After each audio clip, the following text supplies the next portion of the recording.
بسم اللہ الرحمن الرحیم۔ اللہ پاک کے بہت ہی پیارے صفاتی نام یا سلامو، اس کو پڑھنے کے جہاں بے شمار فضائل و برکات ہیں، وہیں ایک خاص فضیلت اور برکت یہ ہے کہ جو اس کو کثرت سے پڑھتا ہے وہ روحانی، جسمانی، اثراتی، جناتی بیماریوں سے محفوظ رہتا ہے۔ اور اگر کسی کے ساتھ روحانی معاملات ہوں، ڈپریشن ہو، انزائٹی ہو، فرسٹریشن ہو، یا جادو جنات کے معاملات ہوں، اثراتی جناتی بیماریاں ہوں، یا کسی نے اس کی صحت باندھ دی ہو، اس کا رزق باندھ دیا ہو، اولاد کی بندش ہو، کاروبار کی بندش ہو، یا اس کے ساتھ جناتی اثراتی معاملات ہونا، تو یا سلامو پڑھنے کی برکت سے ہر طرح کی روحانی، جسمانی امراض سے شفا یابی نصیب ہوتی ہے۔ ایک بھائی کا کہنا ہے کہ وہ کہتے ہیں کہ میری بہن پر جناتی معاملات تھے اور بہت شدید نوعیت کے تھے، اور وہ کہتے ہیں کہ میں نے مختلف عاملین سے کنسلٹ کیا، علاج معالجہ کروایا، اور اس مد میں 2 لاکھ روپے میں نے خرچ کر لیے۔ پیسے تو جو میرے برباد ہوئے، لیکن ایک بڑا پرابلم یہ تھا کہ ظاہر ہے کہ ہمارا تعلق ایک مذہبی گھرانے سے ہے،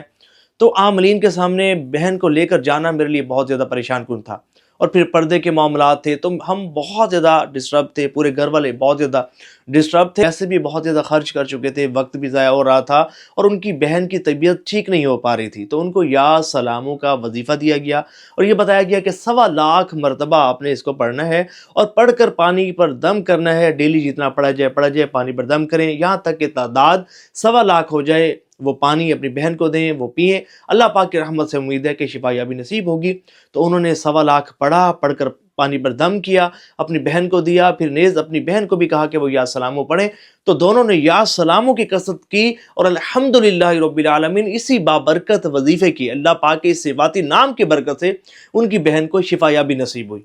اسی طرح ایک گھر میں سائے کے معاملات تھے، ایک کمرہ تھا کہ جو افیکٹڈ تھا، اور گھر والے اس کمرے میں جانے سے کتراتے تھے، اس کمرے میں نہیں جاتے تھے کیونکہ جو بھی اس کمرے میں جاتا نا، عجیب طرح کی بے چینی اسے لاحق ہو جاتی ہے، اور عجیب طرح کا خوف اس کے دل میں پیدا ہونا شروع ہو جاتا ہے، اور دل کرتا کہ اس کمرے سے نکل جائے۔ تو اس گھر میں یا سلامو 11 روز تک 313 مرتبہ پڑھا گیا، اور الحمدللہ اس وظیفے کی برکت سے اس گھر میں جو معاملات تھے، اس کمرے میں جو معاملات تھے، وہ معاملات دور ہو گئے، کیونکہ اس اسم کی برکت ہے کہ جہاں یہ اسم پڑھا جاتا ہے وہاں اللہ پاک کی رحمتوں اور سلامتی کا نزول ہوتا ہے، اور پھر نیگیٹو انرجی کو بھاگنے پر مجبور کر دیا جاتا ہے۔ تو ایسے گھروں میں کہ جہاں اس طرح کے معاملات ہوں، وہاں جب اللہ پاک کے اس پیارے نام یا سلاموں کی کثرت کی جاتی ہے تو پھر اللہ پاک کی رحمتوں اور سلامتی کا نزول ہوتا ہے، اور پھر نیگیٹو انرجی کو بھاگنا ہی پڑتا ہے۔ اگر آپ کے معاملات ڈسٹرب ہیں، آپ کے گھر کے معاملات ڈسٹرب ہیں، آپ کے گھر میں سے کسی کے معاملات ڈسٹرب ہیں، تو 1.25 مرتبہ یا سلاموں کا وظیفہ انتہائی مجرب ہے۔ آپ کی نیت سے اس ویڈیو کو شیئر ضرور کیجیے گا۔